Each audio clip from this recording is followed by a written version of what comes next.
I'm in Istanbul, immersing myself in Turkish culture. I'm going to the fierce Fenerbahce Galatasaray derby tomorrow, and I'm going with the Fenerbahce firm called Kill For You. They're fond of their flares, and they're up for a ruck with the police.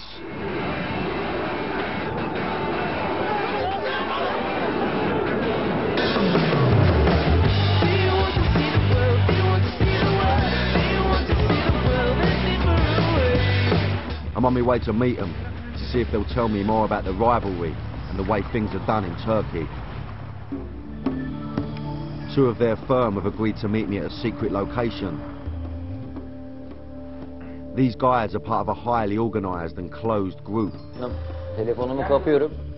Don't be fooled by the clean-cut look and suit. This firm have a brutal passion that's right up there.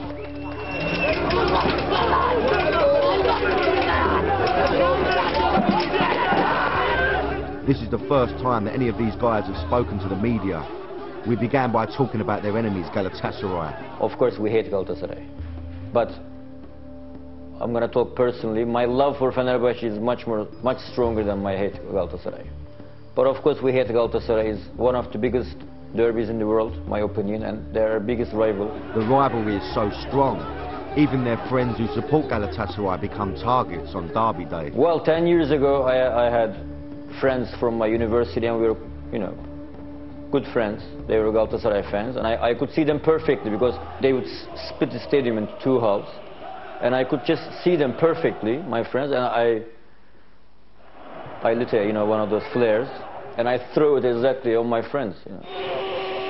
I could have burnt them, they could have lost an eye. I didn't think about it at the time. So during those times, there's no oxygen, you know, going into your brain. This is the violence that happens between friends, but some of the past battles between these rivals have been like all-out war. From night to morning, you can fight with Galatasaray fan, also police. It was non-stop action. And many people injured, maybe died. Their biggest battles have been with Galatasaray, but they often fight against the police. This season, two big fights in our area. The police used the gas and the jaw. Pepper spray.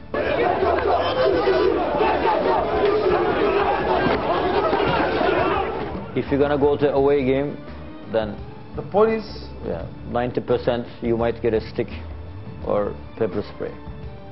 We are very used to pepper spray now. It's like breath mint now. Breath mints. I think I'll stick to polos. These guys seem to have no fear, so I asked them about the injuries they've got. Well, I have some injuries. Of course, you know, stones on the head. It's always a nice story here in Turkish terraces. In 2001, you know, against Samsunspor, it was our championship game, and people were throwing stones at us. One of them pulled up the sink, you know, the big china, and it broke on my head, and I had to have stitches. But so many people were injured from both sides. When it was my turn to get stitches, the guy at the ambulance said, you know, we're sorry, sir, there's no more stitches, no more needles left to stitch you up. So I had to watch the game like that, you know, with my head half open. We watched the game, we became the champions, and I came back to Istanbul like that. I had stitches, and then I went back celebrating. Volkan was injured when he tried to confront the ex-Liverpool player Graham Souness, who used to be the manager of Galatasaray. In 1996, the Souness came our stadium and he planted the flag. Souness had been insulted by Fenerbahce, so when Galatasaray beat Fenerbahce, Souness planted the Galatasaray flag in the centre of the pitch, which enraged the Fenerbahce fans. I tried to run the flag, but suddenly the big police dog beat me. Yeah, he beat you. Then after beat me, I shouted. I was angry. The police and the 10 police came and shot me by job at the same time. Souness misjudged the passion of the fans and actually endangered his life. It was a very stupid thing to do. And what was he thinking, really? you know, and he really, really had to run for his life. And with believe me. Ersunis, we want to see him anywhere, Yeah. especially in Fenerbahçe. Definitely, I want to see him again too. Because he made a big mistake. Souness left Galatasaray that season, but Fenerbahce fans wanted revenge for the flag planting incident. 2 years later, or 4 years later, one guy is a crazy guy in Fenerbahçe, guys. We say Rambo. His nickname is Rambo. Rambo! Rambo! Rambo! Rambo! He's crazy. Definitely crazy. He's a report from the doctor. Yeah. Allah belanı versin sana. Allah haricinde kimse gelse tutamaz beni. Rambo is a hero to the Fenerbahce fans.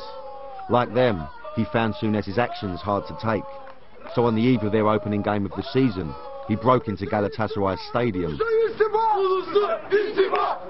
He hid in the advertising hoardings armed with a Fenerbahce flag and a large kebab knife. And the moment it was kickoff time, he cuts it open with his knife. He runs towards the stadium. And it was the opening game of Galatasaray, so it was 25,000 fans. He scares off the Galatasaray players with a knife. He plants the flag. And he didn't let anybody come near the flag because he had a knife.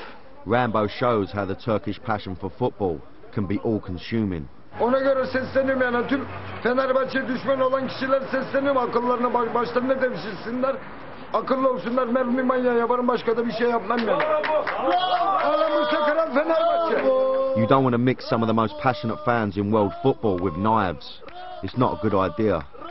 Well, knife culture is in the Turkish culture. It doesn't have to be in football.